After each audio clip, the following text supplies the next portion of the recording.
ಪ್ರೀತಿಯ ವಿದ್ಯಾರ್ಥಿಗಳೇ, ಇವತ್ತು ನಾವು ತಿಳಿಗನ್ನಡ 9ನೇ ತರಗತಿಯ ಪಠ್ಯಪುಸ್ತಕದಿಂದ ಶಬರಿ ಈ ಪದ್ಯಭಾಗದ ಪ್ರಶ್ನೋತ್ತರಗಳನ್ನು ನೋಡೋಣ. ಮೊದಲನೇದಾಗಿ ಕೆಳಗಿನ ಪ್ರಶ್ನೆಗಳಿಗೆ ಒಂದು ವಾಕ್ಯದಲ್ಲಿ ಉತ್ತರಿಸಿ. ಮೊದಲನೆಯ ಪ್ರಶ್ನೆ, ಶಬರಿ ಎಲ್ಲಿ ವಾಸವಾಗಿದ್ದಳು? ಉತ್ತರ, ಶಬರಿಯು ವಿಂಧ್ಯಾಟವಿಯ ಮತಂಗ ಋಷಿಗಳ ಆಶ್ರಮದಲ್ಲಿ ವಾಸವಾಗಿದ್ದಳು. ಎರಡನೆಯ ಪ್ರಶ್ನೆ, ಶಬರಿ ಯಾರ ನಿರೀಕ್ಷೆಯಲ್ಲಿದ್ದಳು? ಉತ್ತರ, ಶಬರಿಯು ಶ್ರೀರಾಮನ ನಿರೀಕ್ಷೆಯಲ್ಲಿದ್ದಳು.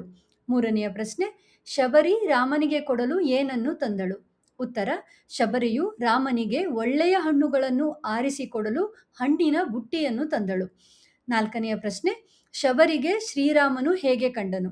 ಉತ್ತರ, ಶಬರಿಗೆ ಶ್ರೀರಾಮನು ಹರಿಯಾಗಿ ಕಂಡನು. ಮುಂದೆ ಕೆಳಗಿನ ಪ್ರಶ್ನೆಗಳಿಗೆ 3-4 ವಾಕ್ಯಗಳಲ್ಲಿ ಉತ್ತರಿಸಿ. ಮೊದಲನೆಯ ಪ್ರಶ್ನೆ, ಶಬರಿಯು ರಾಮನನ್ನು ಹೇಗೆ ಕಾಯುತ್ತಿದ್ದಳು? ಉತ್ತರ, ಶಬರಿಯು ವಿಂಧ್ಯಾಟವಿಯ ಮತಂಗಾಶ್ರಮದಲ್ಲಿ ನಿತ್ಯವೂ ರಾಮನ ಬರುವಿಕೆಯನ್ನು ನಿರೀಕ್ಷಿಸುತ್ತಿದ್ದಳು. ಮರಗಿಡಗಳ ಎಲೆ ಸ್ವಲ್ಪ ಅಲುಗಾಡಿದರೂ ಅವು ರಾಮನನ್ನು ನೋಡಿರಬಹುದೇನೋ ಎಂದುಕೊಳ್ಳುತ್ತಿದ್ದಳು. ಆಶ್ರಮದ ಬಳಿಯಲ್ಲಿ ಮೃಗಪಕ್ಷಿಗಳು ಸುಳಿದಾಡಿದರೂ ಶ್ರೀರಾಮನೇ ಬಂದಿರಬಹುದೆಂದುಕೊಂಡು ನನ್ನೊಡೆಯ ಬಂದೆಯಾ ಎಂದು ತನ್ನ ಸೊಂಟದ ನೋವನ್ನು ಮರೆತು ಎದ್ದು ನೋಡುತ್ತಿದ್ದಳು. ಎರಡನೆಯ ಪ್ರಶ್ನೆ, ರಾಮ ಬಳಿಯಲ್ಲಿ ಕೂತಾಗ ಶಬರಿ ಹೇಗೆ ಸಂಭ್ರಮಿಸಿದಳು? ರಾಮ ಬಂದು ತನ್ನನ್ನು ಅಪ್ಪಿ ಹಿಡಿದಾಗ, ತನ್ನ ಬಳಿಯಲ್ಲಿ ಕೂತಾಗ ತನ್ನ ಬಹಳ ದಿನಗಳ ಬಯಕೆ ಈಡೇರಿದ ಖುಷಿಯಲ್ಲಿ ಶಬರಿ ಸಂಭ್ರಮಿಸಿದಳು. ರಾಮನ ಮೈಯನ್ನು ಪ್ರೀತಿಯಿಂದ ಪೂಸಿದಳು, ಅವನ ಮನಸ್ಸನ್ನು ಮುಟ್ಟಿದಳು. ಗರಿಕೆಯ ಮೇಲಿಂದ ಇಳಿಯುವ ಬೆಳಗಿನ ಮಂಜಿನಂತೆ ಅವಳ ಕಣ್ಣುಗಳು ಸಂತೋಷದಿಂದ ಹೊಳೆದವು. ಅವಳು ರಾಮನಲ್ಲಿ ಹರಿಯನ್ನು ಕಂಡಳು. ಮೂರನೇ ಪ್ರಶ್ನೆ, ರಾಮನಿಗೆ ಶಬರಿ ಕೌಸಲ್ಯ ನೆನಪು ತರಲು ಕಾರಣವೇನು? ಉತ್ತರ, ರಾಮನು ತನ್ನ ತಾಯಿ ಕೌಸಲ್ಯೆಯನ್ನು ಬಿಟ್ಟು ವನವಾಸಕ್ಕೆ ಬಂದು ಅನೇಕ ವರ್ಷಗಳಾಗಿದ್ದವು. ಶಬರಿಯ ಪ್ರೀತಿಯ ಅಪ್ಪುಗೆ ಮತ್ತು ಉಪಚಾರಗಳು ರಾಮನಿಗೆ ತನ್ನ ತಾಯಿ ಕೌಸಲ್ಯೆಯ ನೆನಪನ್ನು ತಂದಿತು. ಶಬರಿ ರಾಮನ ಮೈಮನಗಳನ್ನು ಪ್ರೀತಿಯಿಂದ ಪೂಸಿದಳು, ರುಚಿಯಾದ ಹಣ್ಣುಗಳನ್ನು ಆರಿಸಿ ತಿನ್ನಲು ಕೊಟ್ಟಳು. ಅವಳ ಪ್ರೀತಿ ವಾತ್ಸಲ್ಯಗಳನ್ನು ಕಂಡು ರಾಮನಿಗೆ ತನ್ನ ತಾಯಿ ಕೌಸಲ್ಯೆಯ ಕೈತುತ್ತಿನ ನೆನಪಾಯಿತು. ನಾಲ್ಕನೆಯ ಪ್ರಶ್ನೆ, ಶಬರಿ ರಾಮನಿಗೆ ಹೇಗೆ ಉಪಚರಿಸಿದಳು? ಉತ್ತರ, ಶಬರಿಯು ರಾಮನ ಮೈಮನಸ್ಸುಗಳನ್ನು ಪ್ರೀತಿಯಿಂದ ಪೂಸಿದಳು. ರಾಮನಿಗೆ ಆರಿಸಿಕೊಡಲೆಂದು ಹಣ್ಣಿನ ಬುಟ್ಟಿಯನ್ನೇ ಹೊತ್ತು ತಂದಳು. ಮೊದಲು ತಾನು ಕಚ್ಚಿ ನೋಡಿ ಸವಿ ಇರುವ ಹಣ್ಣುಗಳನ್ನು ಮಾತ್ರ ರಾಮನಿಗೆ ತಿನ್ನಲು ಕೊಟ್ಟಳು. ಕಚ್ಚಿದರೆ ಎಂಜಲಾಗುತ್ತದೆ ಎಂದು ಯೋಚಿಸದೆ ಕೇವಲ ಸವಿ ಇರುವುದನ್ನು ಮಾತ್ರ ರಾಮನಿಗೆ ಕೊಡಬೇಕೆಂಬ ಅವಳ ನಿಷ್ಕಲ್ಮಶ ಪ್ರೀತಿಯನ್ನು ತೋರುತ್ತಾಳೆ. ರಾಮನು ಕೂಡ ಅವಳು ಕೊಟ್ಟ ಹಣ್ಣುಗಳನ್ನು ಪ್ರೀತಿಯಿಂದ ಸ್ವೀಕರಿಸುವುದು ಶಬರಿಯ ಉಪಚಾರದ ಸಾರ್ಥಕತೆಯನ್ನು ತೋರಿಸುತ್ತದೆ. ಮುಂದೆ ಸಂದರ್ಭದೊಡನೆ ವಿವರಿಸಿ. ಮೊದಲನೆಯ ಪ್ರಶ್ನೆ, ಮರದಲ್ಲರಳಿದ್ದವು ಹೂಗಳು ರಾಮನಾಮವೇ ಜೇನಾಗಿ. ಈ ವಾಕ್ಯವನ್ನು ಡಾಕ್ಟರ್ ನಾ ಮೊಗಸಾಲೆಯವರು ಬರೆದ ಶಬರಿ ಎಂಬ ಪದ್ಯಭಾಗದಿಂದ ಆರಿಸಲಾಗಿದೆ. ಶಬರಿಯು ರಾಮನಿಗಾಗಿ ಕಾಯುತ್ತಿರುವ ಬಗೆಯನ್ನು ಕವಿ ಈ ವಾಕ್ಯದಲ್ಲಿ ವಿವರಿಸಿದ್ದಾರೆ. ಮತಂಗಾಶ್ರಮದಲ್ಲಿ ರಾಮನಿಗಾಗಿ ಕಾಯುತ್ತಿದ್ದ ಶಬರಿಯ ಮನಸ್ಸಿನಲ್ಲಿ ರಾಮನ ಕನಸೇ ಹೆಮ್ಮರವಾಗಿ ಬೆಳೆದಿತ್ತು. ರಾಮನಾಮವೆಂಬ ಜೇನು ಆ ಮರದಲ್ಲಿ ಬಿಟ್ಟ ಹೂಗಳ ಮಕರಂದವಾಗಿತ್ತು ಎನ್ನುವುದನ್ನು ಕವಿ ಮರದಲ್ಲರಳಿದ್ದವು ಹೂಗಳು ರಾಮನಾಮವೇ ಜೇನಾಗಿ ಎಂದು ವರ್ಣಿಸುತ್ತಾರೆ. ಸ್ವಾರಸ್ಯ, ಶಬರಿಯ ಪಾಲಿಗೆ ರಾಮನಾಮವು ಜೇನಿನಷ್ಟು ಸವಿಯಾಗಿತ್ತು ಎಂಬುದನ್ನು ಈ ವಾಕ್ಯದಲ್ಲಿ ಕವಿ ಸ್ವಾರಸ್ಯಪೂರ್ಣವಾಗಿ ಹೇಳಿದ್ದಾರೆ. ಎರಡನೆಯ ಪ್ರಶ್ನೆ, ಆರಿಸಿ ಕೊಡಬೇಕೆನ್ನುತ್ತಾ ಮುದ ತಳೆದಳು ಕಣ್ಣನ್ನೂ ಹಣ್ಣಾಗಿಸಿ ನಿಂತು. ಈ ವಾಕ್ಯವನ್ನು ಡಾಕ್ಟರ್ ನಾ ಮೊಗಸಾಲೆಯವರು ಬರೆದ ಶಬರಿ ಎಂಬ ಪದ್ಯಭಾಗದಿಂದ ಆರಿಸಲಾಗಿದೆ. ರಾಮ ಬರುವನೆಂದು ಶಬರಿ ಮಾಡುವ ತಯಾರಿಯ ಕುರಿತು ಹೇಳುವಾಗ ಕವಿ ಈ ಮಾತನ್ನು ಹೇಳುತ್ತಾರೆ. ಶಬರಿ ಬೆಳಗಿನ ಜಾವದಲ್ಲಿ ರಾಮನು ಬರುವನೆಂದು ಕನಸು ಕಾಣುತ್ತಾಳೆ. ತಕ್ಷಣ ಎದ್ದು ನಿತ್ಯ ವಿಧಿಗಳನ್ನು ಪೂರೈಸಿ ಅನೇಕ ಮರಗಿಡಗಳ ಹಣ್ಣನ್ನು ಕೊಯ್ಯುತ್ತಾಳೆ. ಅದರಲ್ಲಿ ಸವಿಯಾಗಿರುವುದನ್ನು ಆರಿಸಿ ರಾಮನಿಗೆ ಕೊಡಬೇಕೆಂದುಕೊಳ್ಳುತ್ತಾಳೆ. ಶಬರಿಯ ಈ ಸಂಭ್ರಮವನ್ನು ಕವಿ ಆರಿಸಿಕೊಡಬೇಕೆನ್ನುತ್ತಾ ಮುದ ತಳೆದು ಕಣ್ಣನ್ನೂ ಹಣ್ಣಾಗಿಸಿ ನಿಂತಳು ಎಂದು ವರ್ಣಿಸುತ್ತಾರೆ. ಸ್ವಾರಸ್ಯ, ರಾಮನನ್ನು ಉಪಚರಿಸಲು ಶಬರಿ ತೋರುವ ಉತ್ಸಾಹವನ್ನು, ಅದಕ್ಕಾಗಿ ಮಾಡಿದ ತಯಾರಿಯನ್ನು ಈ ವಾಕ್ಯದಲ್ಲಿ ಸ್ವಾರಸ್ಯಪೂರ್ಣವಾಗಿ ವಿವರಿಸಲಾಗಿದೆ. ಮೂರನೆಯ ಪ್ರಶ್ನೆ, ಶಬರಿ ಪೂಸಿದಳು ರಾಮನ ಮೈ ಮನಸ್ಸುಗಳನ್ನು ಪ್ರೀತಿಯ ಕೈಯಿಂದ. ಈ ವಾಕ್ಯವನ್ನು ಡಾಕ್ಟರ್ ನಾ ಮೊಗಸಾಲೆಯವರು ಬರೆದ ಶಬರಿ ಎಂಬ ಪದ್ಯಭಾಗದಿಂದ ಆರಿಸಲಾಗಿದೆ. ರಾಮನನ್ನು ಕಂಡ ಶಬರಿಯ ಸಂಭ್ರಮವನ್ನು ವರ್ಣಿಸುವಾಗ ಕವಿ ಈ ಮಾತನ್ನು ಹೇಳುತ್ತಾರೆ. ಬಹಳ ಕಾಲದಿಂದ ರಾಮನಿಗಾಗಿ ಕಾಯುತ್ತಿದ್ದ ಶಬರಿಯ ಮನೆಗೆ ರಾಮ ಬಂದನು. ತನ್ನ ತಾಯಿ ಕೌಸಲ್ಯೆಯನ್ನು ಆಲಂಗಿಸುವಂತೆ ಶಬರಿಯನ್ನು ಪ್ರೀತಿಯಿಂದ ಅಪ್ಪಿದನು. ಶಬರಿಗೆ ಬಹಳ ಸಂತೋಷವಾಯಿತು. ಆ ಸಂತೋಷದಲ್ಲಿ ಶಬರಿ ಪೂಸಿದಳು ರಾಮನ ಮೈ ಮನಸ್ಸುಗಳನ್ನು ಪ್ರೀತಿಯ ಕೈಯಿಂದ ಎಂದು ಕವಿ ವರ್ಣಿಸುತ್ತಾರೆ. ಸ್ವಾರಸ್ಯ, ಶಬರಿ ತನ್ನ ಪ್ರೀತಿ ವಾತ್ಸಲ್ಯಗಳಿಂದ ರಾಮನ ಮೈಯನ್ನಷ್ಟೇ ಅಲ್ಲ ಮನಸ್ಸನ್ನು ಮುಟ್ಟಿದಳು ಎಂಬುದನ್ನು ಈ ವಾಕ್ಯದಲ್ಲಿ ಸ್ವಾರಸ್ಯಪೂರ್ಣವಾಗಿ ಹೇಳಲಾಗಿದೆ.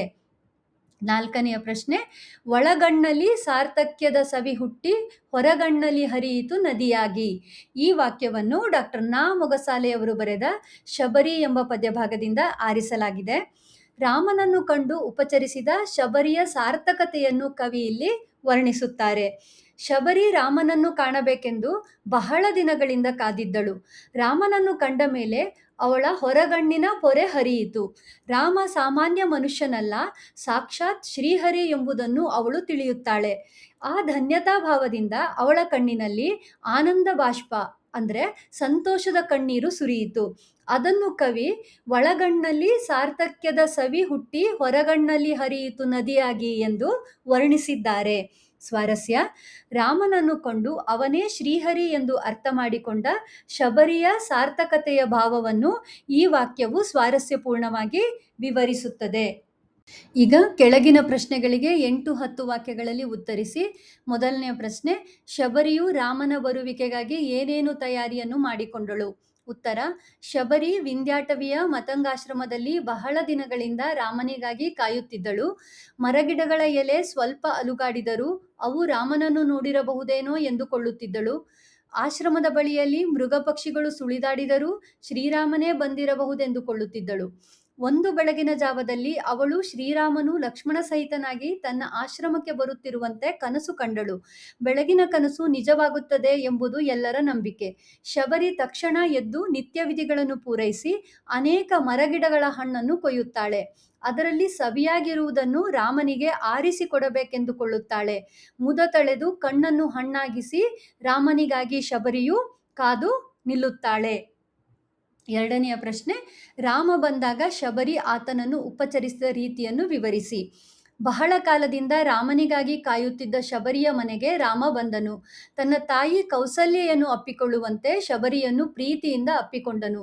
ಇದರಿಂದ ಶಬರಿಗೆ ಬಹಳ ಸಂತೋಷವಾಯಿತು. ಶಬರಿಯು ರಾಮನ ಮೈಮನಸ್ಸುಗಳನ್ನು ಪ್ರೀತಿಯಿಂದ ಪೂಸಿದಳು.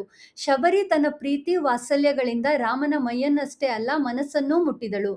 ರಾಮನಿಗೆ ಆರಿಸಿಕೊಡಲೆಂದು ಹಣ್ಣಿನ ಬುಟ್ಟಿಯನ್ನೇ ಹೊತ್ತು ತಂದಳು. ಮೊದಲು ತಾನು ಕಚ್ಚಿ ನೋಡಿ ಸವಿಯಿರುವ ಹಣ್ಣುಗಳನ್ನು ಮಾತ್ರ ರಾಮನಿಗೆ ತಿನ್ನಲು ಕೊಟ್ಟಳು. ಕಚ್ಚಿದರೆ ಎಂಜಲಾಗುತ್ತದೆ ಎಂದು ಯೋಚಿಸದೆ ಕೇವಲ ಸವಿಯಿರುವುದನ್ನು ಮಾತ್ರ ರಾಮನಿಗೆ ಕೊಡಬೇಕೆಂಬ ಅವಳ ನಿಷ್ಕಲ್ಮಶ ಪ್ರೀತಿಯನ್ನು ತೋರಿದಳು.